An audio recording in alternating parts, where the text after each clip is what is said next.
The Prime Minister says there are members of the Conservative Party who are engaged in or at high risk of foreign interference, and he's calling out the Conservative leader for not looking into it. Pierre Poilievre has not received the security clearance needed to see this classified information, and Trudeau says this leaves the Conservative Party unarmed and vulnerable to foreign interference. The decision of the leader of the Conservative Party to not receive the necessary clearance to get those names and protect the integrity of his party is bewildering to me and entirely lacks common sense. Pierre Poilievre is the only federal party leader unwilling to get that security clearance for fear, he says, it would muzzle his ability to speak out. Poilievre released a statement in response to the Prime Minister's testimony saying, "My message to Justin Trudeau is release the names of all MPs that have collaborated with foreign interference." But he won't, because Justin Trudeau is doing what he always does. He is lying. We've got two former CSIS directors here with me to talk about all of this. We've got Ward Elcock and we've got Richard Fadden. Gentlemen, I can't think of two better people to have with me on a day like this. Ward, let's start with you, and let's start with what you made of the revelations made by the Prime Minister that he's aware of Conservatives past, present, involved in foreign interference in some way. I think the first point I'd make is that, and the Prime Minister ultimately alluded to it, it isn't just the Conservative Party that has problems in this area. Virtually every party at one time or another has had problems in this area. So it's really not a surprise. Foreign governments seek to influence whoever they can, and they're always looking for opportunities. So they're not Liberal specific or Conservative specific or NDP specific. Having said that, I thought the point the PM was ultimately making, which he did, I thought, which he did successfully make, that he had the information for himself and respective Liberal Party members, and he had taken action to deal with the issues in a variety of ways without explaining to us what he did in each case, but that he had dealt with the issues that came before him and found ways to ensure that people who shouldn't be elected as MPs didn't get elected as MPs or didn't run as MPs. And I thought he was fairly effective at doing that. The issue, the broader issue is of whether Mr. Poilievre should do it or not, is a decision for the Conservative Party, but I think they're paying a small price for it, frankly. Okay, I do want to dig in the options available to CSIS, to the government, and to the Conservatives on this. But Dick Fadden, just to get your reaction to what we saw there today, that an inquiry into his government's handling of foreign interference, he used it as a platform to sort of criticize his opponent on this and their approach. What did you make of the move today from the Prime Minister? Well, I don't think he should have. It was the one instance during his fairly lengthy testimony where, by and large, he was neutral. I mean, he clearly pushed and pulled depending upon his perspective. But I don't think it was particularly the right moment to do it. I think he is correct in accusing Mr. Poilievre of not being in full compliance with the totality of his obligations, but I don't think this is going to make any difference. To talk to Mr. Poilievre's perspective, I don't agree with him, but I do understand that getting broad briefings on foreign intelligence on a whole range of issues could be problematic, although there are a whole raft of people who do this and can still speak. There's a difference between that and being told a limited number of your MPs may be subject to foreign interference and you need to know. He can select what he is being briefed on. So I think even at that level, he's being unwise. Mr. Poilievre, you mean? Because, yes, indeed. But to even get that briefing, just help me understand this, because we have a statement from the Conservatives where they say the Prime Minister is lying under oath, which is not an insignificant claim, but they say they can say this with comfort because in the statement, Mr. Poilievre says, "My Chief of Staff has received classified briefings from the government. At no time has the government told me or my Chief of Staff of any current or former Conservative parliamentarian or candidate knowingly participating in foreign interference." Now, Richard Fadden, we know his Chief of Staff, Ian Todd, has clearance to be briefed, but the Prime Minister said these briefings are on a need-to-know basis. If there's an issue involving parliamentarians, would CSIS, would the government brief the Chief of Staff in the opposition office on something that sensitive? Well, to begin with, CSIS wouldn't do it without the government's agreement. It is inconceivable that CSIS would go forward and brief a Chief of Staff or a parliamentarian on something this serious without the government's agreement. And I cannot envisage the government saying, yes, this is a good idea, talk to the chief of staff, not to the principal.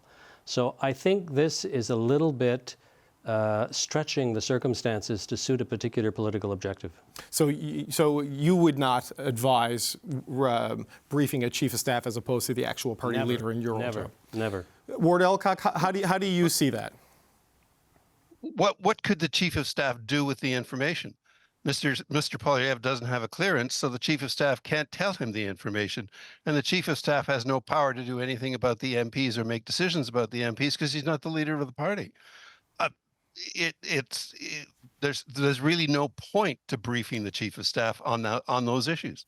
So, Ward, just to stick with you, when the Prime Minister testified today that he was alarmed by what he saw as explosive evidence of foreign interference, and then he went on to speak about the information he has about the Conservatives and that he asked CSIS to find a way to brief the opposition on this. He said he ran into the barrier of the lack of security clearance for Pierre Poilievre. Is that a legitimate excuse for the Prime Minister in terms of his inability to brief the Conservatives properly as he wanted?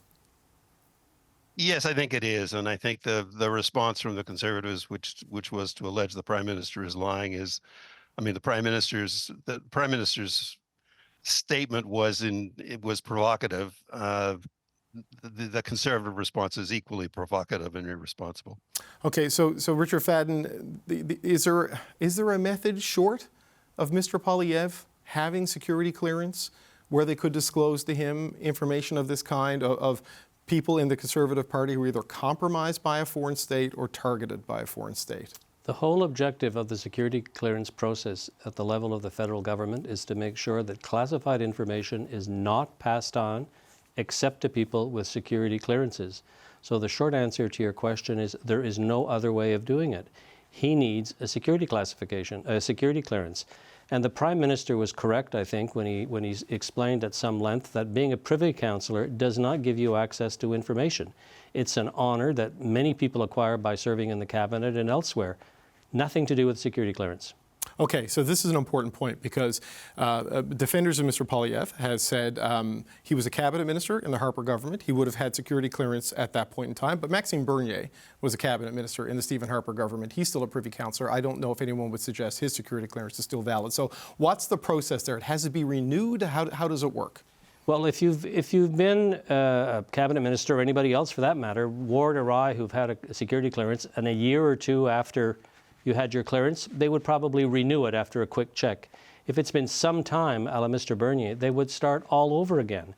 Generally speaking, in the federal government, your security clearance lapses maximum 5 years, absolute maximum, and in some cases, the number of years is lowered. Okay, so Ward, how would that apply to someone like Mr. Poilievre in that he is a Privy Councillor, but he's no longer a cabinet because he's in opposition, but he's still a parliamentarian? It's not like he's left and done other things and gone to work for a company with ties to China or anything like that. He's a public figure still in public life. How would it apply to someone like him? Well, his clearance would have to be renewed. I don't imagine that it would be a 6-month process. Which it can be in a brand new clearance. But having said that, there would be a process before it got renewed. Okay, I want to play a clip. This is from the Conservative Party lawyer who was representing the party at this inquiry, who not surprisingly took issue with the Prime Minister's characterization of things, accused him of grandstanding for political reasons, essentially, in his cross-examination. And he argued that important information could be shared with the Leader of the Opposition, with Mr. Poilievre, using something called a threat reduction measure or other methods under the CSIS Act. Just have a look at this exchange.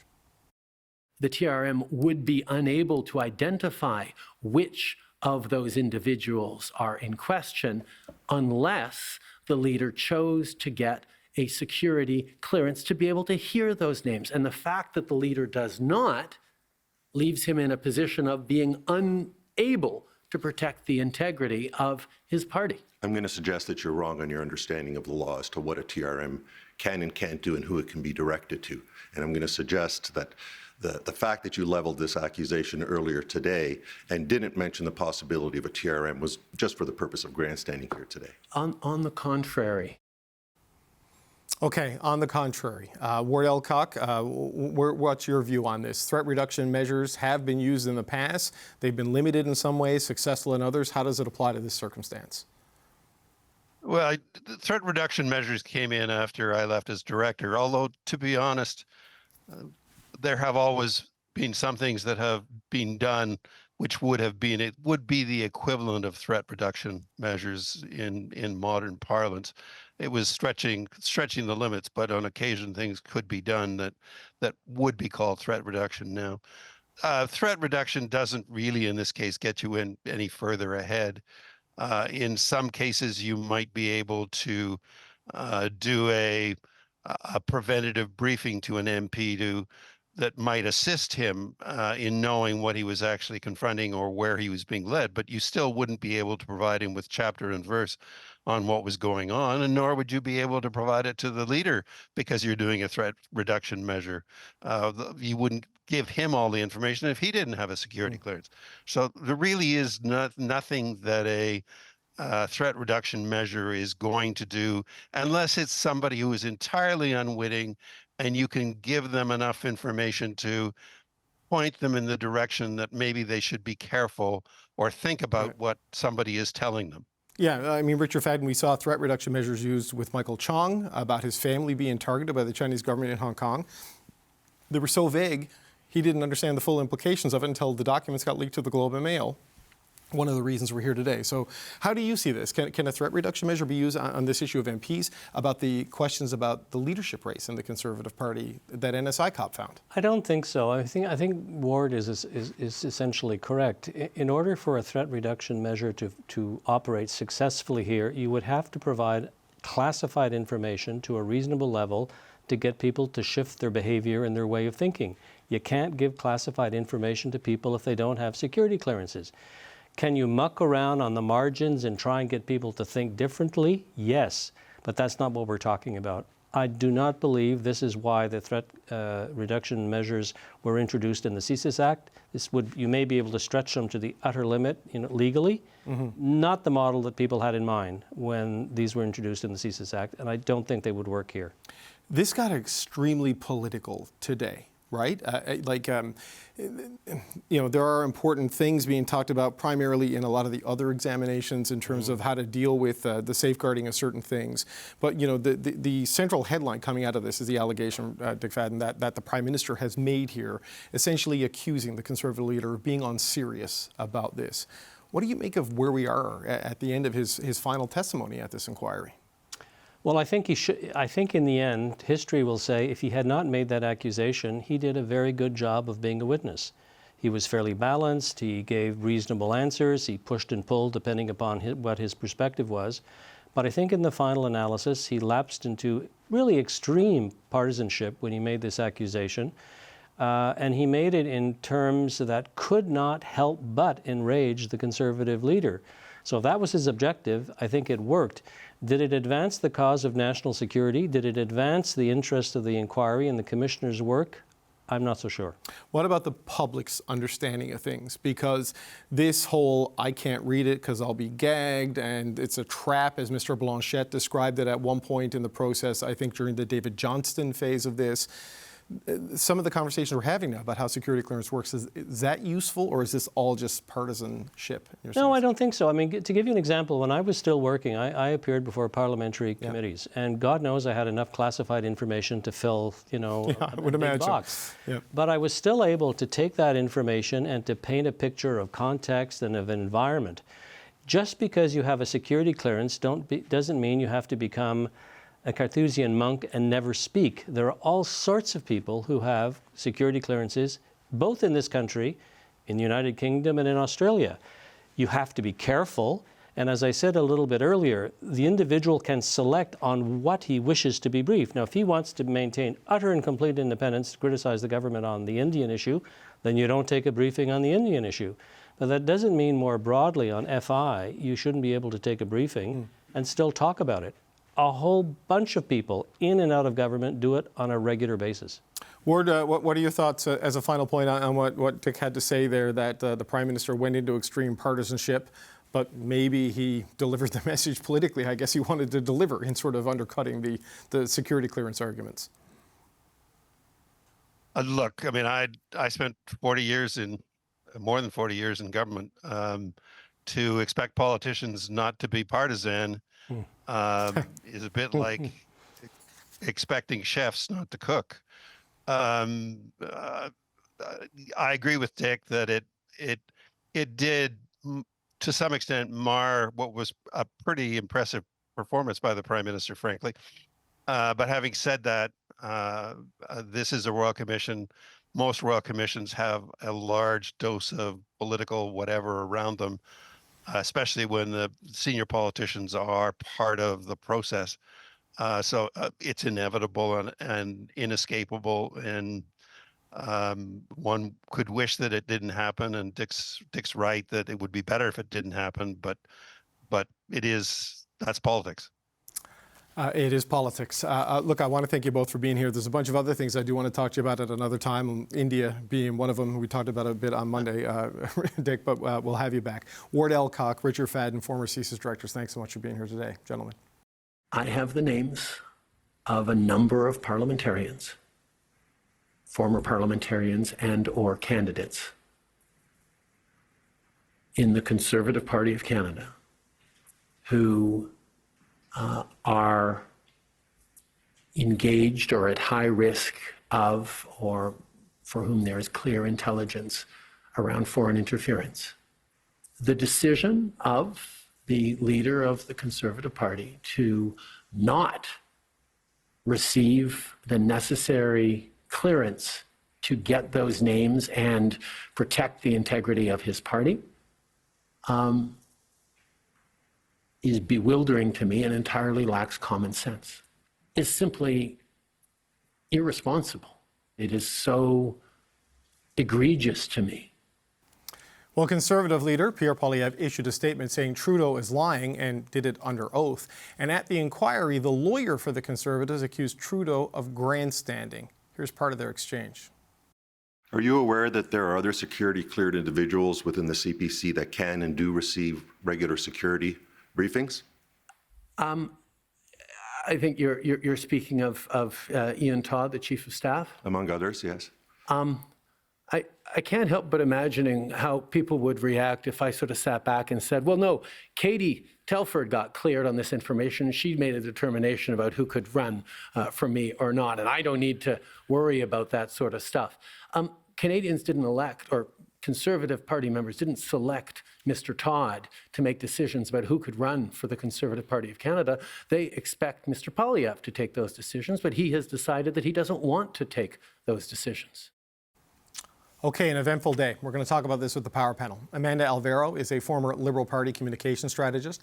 Andrew Thompson is a former Saskatchewan NDP cabinet minister. And here with me in the studio, Tim Powers is a former strategist for Conservative parties, and Sherelle Evelyn is the managing editor of the Hill Times. Good to see you all.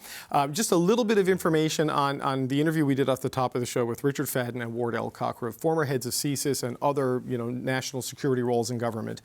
I asked them about this issue of Ian Todd, the Chief of Staff to the Leader of the Opposition, because the Conservatives have said he has been briefed, and at no time has the government told my Chief of Staff of any current or former Conservative parliamentarian or candidate participating knowingly in foreign interference.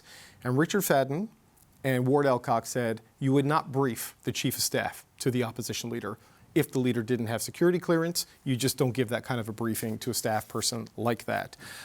So that's where we are on this today. Sherelle, what do you make of what happened today with the Prime Minister, the accusation of perjury essentially, and now the rebuttal to some of this? Where do you think we are? Well, it's interesting because when you kind of look at all the information that's come out throughout the course of this round of public hearings and people going through the witness statements and all those, written documentation, there was this messaging essentially by the Prime Minister that he didn't want to use this information that he had as Prime Minister to potentially embarrass another political party. It seems that he's very willing to use the information in this forum to embarrass a political party leader, but at the same time, kind of driving home the point that has been made since kind of this whole real focus on foreign interference started, is that there are certain people, specifically the leader of the Conservative Party, who don't want to know or don't want to be told certain things because they say it's going to silence them. Right. And you heard a lot about that today, about not being able to talk about it versus being constrained and actually doing something about it. And you kind of saw the Prime Minister trying to poke holes in that argument.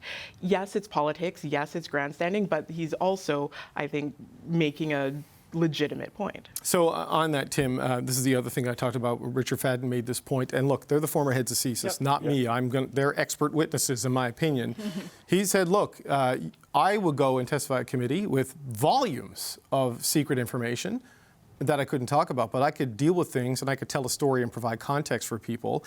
And he sort of makes the argument that if Pierre Poilievre doesn't want to be constrained on certain things, he can pick and choose what he's briefed on. But the argument that I can't get briefed on these things because it constrains me, he views it as an excuse, not a real thing. What do you make of where we are today with all of this? It may be an excuse, but I do think it doesn't take away from some of the points that he's making there that are important to the people he's making them for, people who believe that he would be constrained if he were in that particular role. I mean, look, it's hard not to feel like today the Prime Minister wasn't the lead character in the current version of Wag the Dog, and Albania is about to invade us. That's not to say, look, this testimony was set up for a long time. I certainly know that. But it's hard not to think the Prime Minister, because he's a skilled politician, didn't use this as an opportunity to use whatever information he believes he has and has seen to point fingers at somebody else while there's troubles in his own house. Prime Minister does well usually on these stages, so let's not wash away the politics of all of this. Let me just speak quickly to Ian Todd. Again, none of us possess the expertise or knowledge of Ward Alcock and the other gentleman whose name escapes me. Richard Fadden, excuse me, at the moment. But Ian Todd and Richard Fadden did actually work together at one point. Ian was Chief of Staff. Richard was his Deputy Minister. Ian Todd is a person of integrity. I think anybody who's worked with him has great respect for him. So I know he is not quoted there, but if it is said and his name was put out there, I believe whatever was said about Ian Todd. All to say this is more confusing and more cloudy than perhaps it has ever been. Maybe there is something to take from Mr. Poilievre's advice, which a response to the Prime Minister, which was, all right, Prime Minister, if you know who these people are, tell us. Perhaps that's an option. Well, Charlie Angus said today that Pierre Poilievre is asking Justin Trudeau to tell him something he won't find out for himself, because he has that option. He can go read these reports, right? Yes, but the public, perhaps, if this information, as the Prime Minister described it, is potentially very damaging, then there is that option too. Right. So, Amanda, the statement that came out from the Conservatives about Mr. Todd, because they're the one who introduced him into this conversation today in their statement, I spoke to someone in the Conservative office. I'm like, look, you've told me all along security clearance constrains you from saying anything, and here your Chief of Staff is emphatically saying we were never told about this. And they say, well, the absence of that being in the briefings allows them to be this emphatic. Fair point. But Ward Alcock and Richard Fadden say you wouldn't tell this guy this stuff because the leader doesn't have the clearance. So where do you think we are?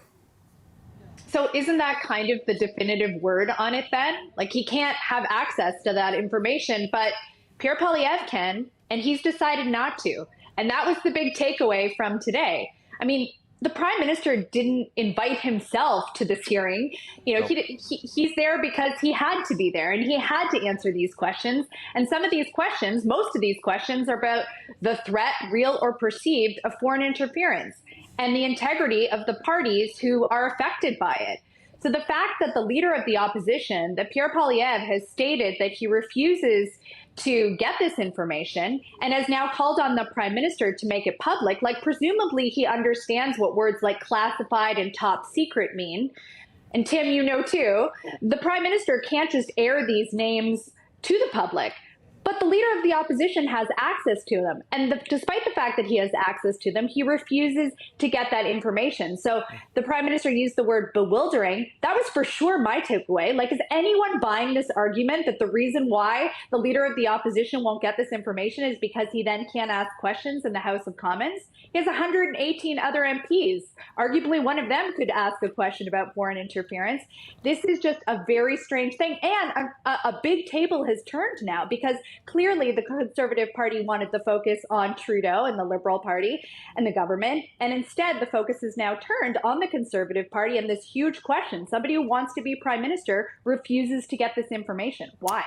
Yeah, Andrew, welcome to the Wednesday Power Panel. This is different than Thursday, guys. Yeah, the other point too, just I'm trying to just lay facts out for people who are catching up. There has been this persistent criticism of Mr. Poilievre for not getting the security clearance.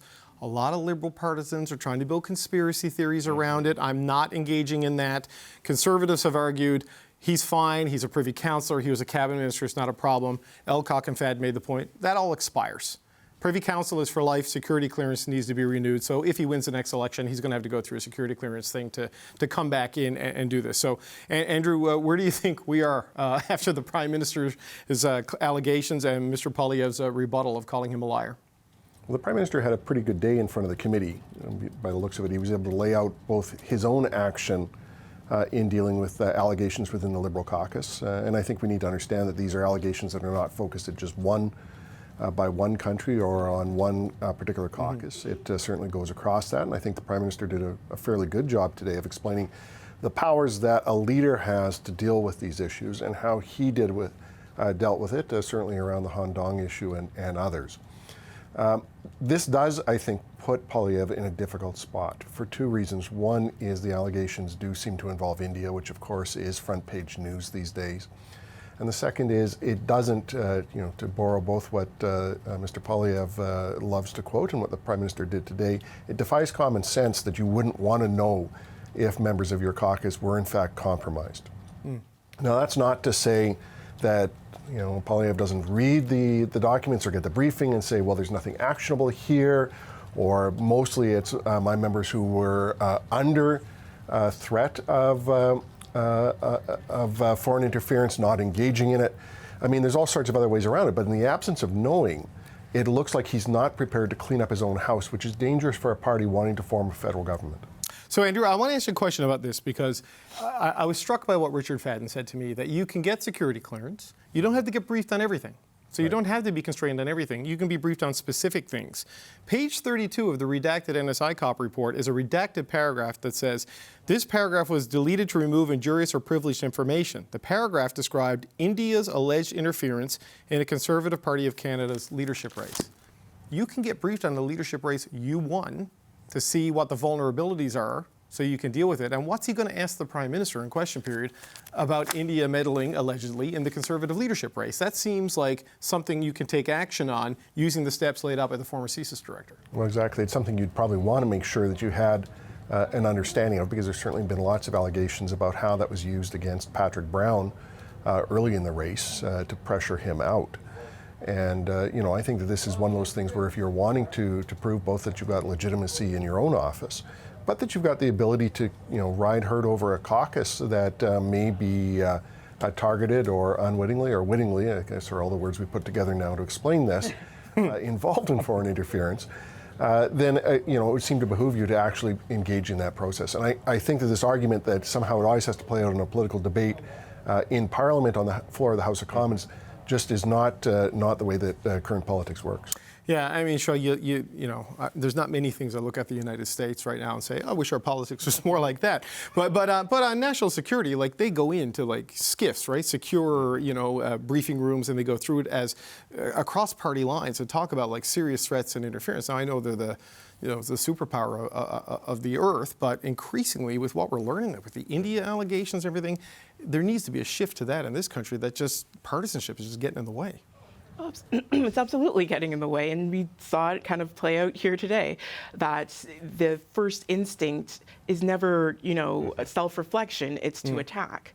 And the response from the Conservatives has been, they've been going out, papering the internet, basically putting out petitions saying release the names.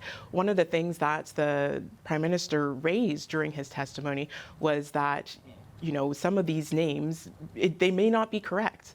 They may be based on a single source of information. It may be about, being able to protect people who are, at risk or are, falsely accused. Right. And so to essentially say, well, go ahead and victimize the members of my party without having any real supports in place, it seems like a strange tack to take for a leader. Well, and on that point, just before Tim, is Natalie Drouin, the National Security Advisor, testified that a lot of the people in the NSI cop report were named. It's not corruption, it's naivete, maybe being a little bit too close to an ambassador or whatever, a representative from another country. It's not they were given, India allegedly the names, to go get them, right? All of that is true. Again, though, I would concur with your point, and I think we'd probably all agree that there's a lack of political maturation around this issue because of the different political fights that are playing themselves out in all parties for different purposes and reasons.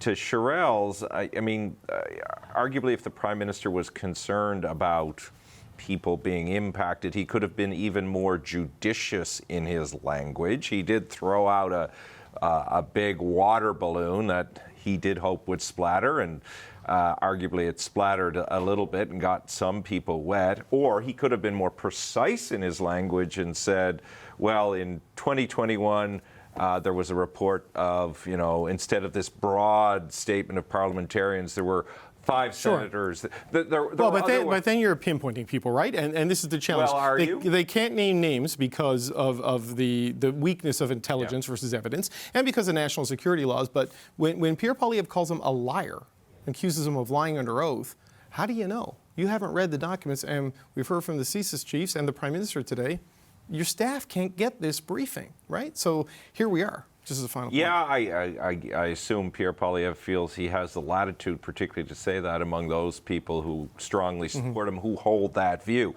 And his calculation today and tonight is probably, despite the conversation we're all having and this audience is taking in, because this is interesting to this audience and others, is that the broad public, this will wash over them. That does not mean that this is an issue that should go away. It shouldn't, because national security is vital.